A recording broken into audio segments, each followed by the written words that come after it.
Okay, so here we go. Here's Blake Lively, and then the Predator Beast.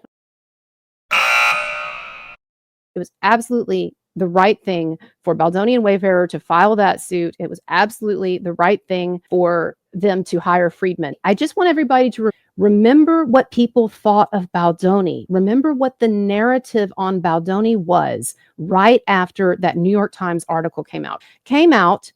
And painted Baldoni as this sexual harasser, this sleazebag. He abused poor Blake Lively. And they utilized these evil PR people to build this whole narrative against her, blah, blah, blah, blah, ruin her life, blah, blah, blah, ruin her hair care, blah, blah, blah. And so do you remember what people thought, though, what the general narrative on Baldoni was when this thing came out? It was terrible. And I hate to admit this. I mostly bought it at the time. And I remember seeing a picture of him like on the Daily Mail or whatever. I remember looking at his picture and thinking, you're fucking done, dude. You are right now, today, you are the world's most despised person. Not saying he was accused of the worst things ever, but like I just remember there was like a period of time right after that New York Times article came out where the narrative on him was horrible. And you had people like me who should have been more open-minded, even thinking, because of my own biases about him, thinking, oh, sleazebag, whatever. That is, I'm bringing all this up to say that is where Bryan Freedman had to start. That was his starting point. And you couldn't have gotten more in as someone trying to look out for the interest of and defend Justin Baldoni and Wayfarer, Steve Sarowitz, Jamie Heath. You could not have been further back in terms of having been almost completely annihilated, because that's what Blake Lively was wanting. That's what she was attempting with all that. That is what this was designed to do. It was like triangulated fire. She got the CRD complaint. She's got the New York Times now that she's carefully teed up. And remember, she's got the third component, right? She's got the other leg of it, so to speak, which is the cast members that have already been influenced to give these little signs that they don't like Baldoni and unfollow him and all of that. And so she's got it all lined up. It's just like in JFK, dude, when David Ferrie is talking about the triangulated fire. That's the key. Triangulation of crossfire. That's the key. That's the key. That's the key. Well, that is what Blake Lively had. She had this shit all locked up. And these guys were almost, I'm talking Wayfarer and Baldoni, they were almost fucking annihilated. There's definitely a method to everything that Bryan Freedman, the person who's been steering this ship, PR-wise and legal-wise, they have known what they are doing. And it's just that not everybody gets the game that they're playing. Not everybody sees that the PR component of this thing is actually the most important. And kudos to, Ashley, for instance, the big pro-Baldoni podcaster with the beautiful cheekbones. She has the best cheekbones I've ever seen. But she was saying this as well. Basically the similar thing that like this had to be done because the PR game is a big significant leg of this. And I would argue it is the most significant. This is what pisses me off. I think the most about Blake Lively and what she's done is the suffering that she's put multiple people through, and not just Justin Baldoni, but his family, everyone who worked at Wayfarer, who shared that dream that, no, I don't think is over, but it certainly is going to be a bumpy road in the near future, getting everything, I think, back on track for the vision that Sarowitz and Baldoni and Heath and the others have for it.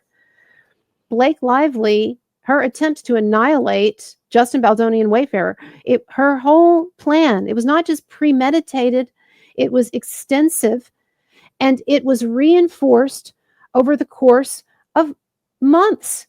So it's not like some, freak accident where someone had, the temporary lapse in judgment, or they made a bad call, or even they were just being an asshole and there's some collateral damage. This was someone like a predator in the fucking jungle targeting a prey. And like the movie, the Predator movie, I mean, Blake Lively there, she kind of looks like in that photo, she kind of looks like the Predator, doesn't she? Kind of. I didn't see it really until now, dude. Am I going too far with that? If you're wondering what's going on, I'm attempting to ascertain if there is a legitimate resemblance between the creature in the Predator movies, and Blake Lively. And the only reason this came into my mind is because I was talking about, how she's like a predatory beast when it comes to this. Okay, so y'all are going to judge, all right? Are you ready to judge? You don't have to. If you find this to be an inappropriate exercise, you can refrain from voting. Here's Blake Lively, and then here's going to be the Predator Beast. All right, Blake Lively. Oh, there we go. I see a resemblance there. There's one vicious, aggressive predator, and then here is another vicious, aggressive predator. The fact that she has made a federal case out of this, literally, and that she is holding herself up and continues to as a not only a victim of sexual harassment, workplace harassment, but also as emblematic, as a standard bearer, Joan of Arc on the field, leading the way for victims of sexual harassment. They don't need you, Blake. Do you know that? Do you know that victims of sexual harassment don't need you advocating their cause? Do you know why? Do you know why? Because, first of all, this movement around sexual harassment has been around for decades now. That's what I was talking about earlier, about the first major class action sexual harassment lawsuit where women endured real sexual harassment, real shit. Okay? And those women were tough, and they would be insulted if they knew the way that you have twisted feminism, or a concern for women, a basic concern for women and their well-being, and all of these good intentions by a number of these activists, that the way in which you, Blake Lively, have twisted them toward your own ends, have totally appropriated people and ideologies and movements and the suffering of others, taking on comparing yourself to women who, when they went to work, they had to worry about semen on their clothes or getting thrown into a mining pit. And you're upset because what? Because someone good-naturedly showed you a little snippet of their wife's home birth in a way that you know wasn't even sexual, because you were working on a fucking movie in which this was a major topic. It's just so fucking obvious. And everybody can see through it. Everybody can see through it, except a few loonies here and there, or people who are willfully blind because of their political orientations. Everybody can see it. And they're laughing at you, Blake. They're laughing, and they're going to keep laughing. It's farce. It's absolute farce. And it would be just funny and not so infuriating if you weren't trying to destroy so many people to keep the farce going, to maintain this bizarre delusion. But it's just insulting to me as a woman. This is not the vision of femininity that I want out there. You know what? I don't talk about this much, but I have always identified with a strong, independent, self-aware, capable vision of femininity. And I'm not saying that I always live up to that, because my partner in life could. That is something that, especially coming from my traditional background, my parents were Southern Baptist, East Texas types, and there was a lot of good that came with that, but there were a number of negative things, and it was a very, very, very traditional, I would say, regressive attitude about like gender and gender relations, and also like women's place in the world and all of that, right? And not so much from my parents themselves, but the environment and everything, living in 80s and 90s East Texas and Southern Baptist small town type thing, right? And so the stereotype that I so often resented was a repressive one of like, girls are too weak to be free. Girls are too weak to be unchaperoned. Girls are too psychologically susceptible to the manipulation of more intelligent guys, right? Et cetera, et cetera, et cetera. And I so wanted to get away from that. And I thought that modern feminism would liberate me from that. And so then that wasn't the only reason, but for a number of reasons, I went more to the left then in college and early grad school, and really, but then what I discovered over time was that Betty Friedan, Gloria Steinem era type of feminism, as deeply flawed as that was, but that kind of feminism that celebrated freedom and independence, but also responsibility, that was giving way to a new idea of women that focused so much on victimization and women's weakness in relation to male manipulation when it comes to consent. And it was the same thing that I've been getting in church in East Texas all those years, just in a different guise. And that's the thing that, among many things, that bugs me about what Blake Lively is doing, is that she's presenting us an image of this woman, leading us to believe that she couldn't handle herself on set, that she couldn't handle like dealing with Justin Baldoni. Are women that weak? And that's the thing that I hate about this, is women wanting, why do women want to take on, and it's not just her, it's Amber Heard, it's Evan Rachel Wood, it's all of the false accusers. Why on earth do you want to demean yourself by taking on the mantle of weakness? I mean, I know why. I know attention and money in some cases, and notoriety and psychosexual problems. And okay, I know, but like, guess what?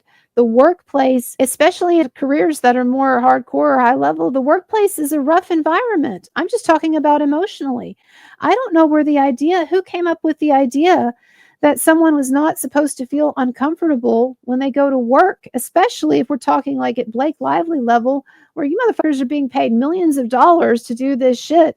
And you're whining, you're telling me, oh, I can't do it. Can you show me a birthing video? I just froze. I don't know what to do.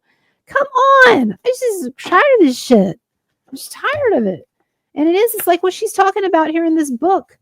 Just is like wide-eyed, oh, I'm just Blake Lively. I don't know what's going on. I'm just an innocent little baby. I need Ryan to protect me when Ryan's not here. I can't handle myself around men. I can't handle myself around big bad men like Justin Baldoni. Meanwhile, though, at the same time that she would have us believe that, she was fucking terrorizing that whole set. Like, that's the thing that it comes down to for me. I know that people on the other side, Blake Lively defenders, they can point to these little snippets of conversations on the part of Justin's PR people that indicate that Justin's side was doing some PR stuff. Oh, look here what they said about Jet. See, they were doing some stuff. Oh yeah. Well, whatever they were doing, weren't doing, it wasn't what was getting the results, because what was really going on with the Blake Lively stuff, we all know, was organic, right? But Blake Lively would just have us believe that she was just totally subjugated beneath Justin Baldoni and Wayfarer, and that they subjected her to this toxic, awful work environment. I'm sorry, Blake Lively, you don't know what normal people have to go through on the job. And my point earlier that I was getting to is that in a normal work environment, men experience a ton of, at times, irritation, anxiety, discomfort, and yes, at times, harassment. I'm not even talking about sexual. I'm talking about the way that men give each other a hard time. The point that I'm making is that if women want to be taken seriously in traditionally male realms, such as the modern workplace was considered to be for a long period of time, if women want to be taken seriously in this or any other realm, then they have to show some psychological fortitude and toughness, and they have to be able to put up with at least what men put up with from each other. And so the point that I'm making is that I don't think actually women realize how often they still are, to some degree or other, coddled or treated better than men in work environments, because you've got this official activist narrative that the workplace is just a hotbed of harassment and horrors and toxicity for women. And the reality, and my significant other saw that in his consulting work. In his 2 years in consulting, he flew all over the place, worked with all kinds of different companies and a lot of women, and saw a lot of women on the job and whatever. And the harassment of the past, it is gone. It really is. Some remnant of it may exist here and there in some more particularly backward company or backward fields or whatever. But really, like, sexual harassment, generally speaking, is just not the issue that it once was. And so to see someone like Blake Lively, she's so comically out of step with the reality of things, trying to claim that she's experiencing harassment and workplace toxicity, when actually she probably has had the easiest ride of anyone that I can think of in that department, because she's always been working in the entertainment industry with her parents kind of, looking over her shoulder, right? This is a woman who, because she's beautiful and because she knows how to charm, she has gotten her way throughout her life based on that. And as a result, psychologically, a woman like that, Blake Lively, has not developed the emotional tools with which to handle an occasional situation where she doesn't get what she wants, or where she faces some adversity of some kind. And so I just don't think, I think when things kind of went south on social media, that whereas a well-adjusted, healthy, strong person would say, well, it sucks. It's annoying to see this stuff out there about me. But look, we just made hundreds of millions from this movie. People think I'm like a genius businesswoman. I'm getting all these offers, blah, blah, blah, right? And gone on. But instead, she couldn't do that because she's so coddled and she's so entitled that she can't handle the bumps in the road that normal people can, because normal people understand that you got to take some pain at times, that if you're going to have freedom or success or any of these other things that Blake Lively enjoys, that you're going to have to deal with the thorns every now and then that come with the rose. And she couldn't. And so then she had to look for someone to blame, and it just spiraled out from there. When it comes to what I would say to Justin Baldoni at this point, seriously, I really would say that I hope, and I'm sure he is, that I hope that he uses this experience as an unfortunate and painful entry point, but an entry point into maybe considering a whole other side of the coin that I feel like is almost still kind of taboo in our society to a degree, where these things, these truths about women, and that women do possess dark sides and capacity for duplicity, and that there are a lot of women that you can't actually believe, right? That these things that now he has sort of an entry point into exploring sort of these dark aspects of femininity, right? Because he was really good at exploring dark aspects of masculinity and undoing those and writing about his process for that. So maybe now, as a part of his process, he can reflect on what this situation has taught him about his blind spots. I don't know. But anyway, it is late.